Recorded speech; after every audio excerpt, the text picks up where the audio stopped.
Hello guys, in this video I will show you how to close Monzo account. This process is very simple.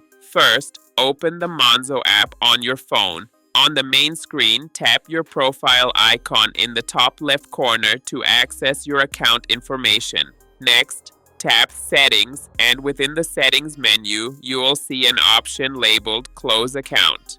Tap on it, and you'll be shown a few steps and instructions that you need to complete before closing your account. Carefully read through the information, and once you're sure you want to proceed, confirm your choice. After completing the final confirmation, your Monzo account will be successfully closed. Don't forget to like this video, subscribe to our channel, and share it with friends for more useful mobile and tech tips.